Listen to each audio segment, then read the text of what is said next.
If you're in a job that you don't like, recognize you're probably like most of the world. I mean, every job has its garbage detail. There is no perfect job. But while we're in Western culture, we tend to live under the myth that our real goal is to get a job where we fulfill all our desire, that matches all our gifts, where we're totally fulfilled every day in what we do. And while you might find that job for a period in life, what we must know is that in a fallen world, there are no perfect jobs.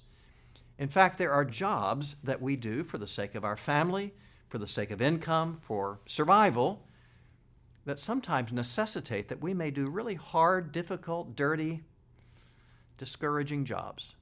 I mean, so many people in the world do jobs that are repetitive, mind-numbing, and not fulfilling in terms of we get to use our gifts to the max every day. So how do we handle that? You know, I went to a conference one time out in the western United States, the Northwest, and went to one of the nation's largest cheese-producing factories. And there I watched a man who all day stood beside a conveyor belt to straighten chunks of cheese so they could rightly be packaged on a conveyor belt. And I was so thankful that was not my job. You know, he just stood there all day, and I don't know, every 10 or 12 chunks of cheese, he would just straighten a little bit so it would go through the packaging mill properly. And I think, wow, what a terrible job. Well, I have no idea the capacities or the interest of the person involved, but I have to think what I sometimes call the George Bailey test. You know, remember George Bailey in the movie It's a Wonderful Life, who got the opportunity to see what would life be like had he not lived, had he not fulfilled his earlier purposes in life. And I think about that man who was straightening cheese chunks.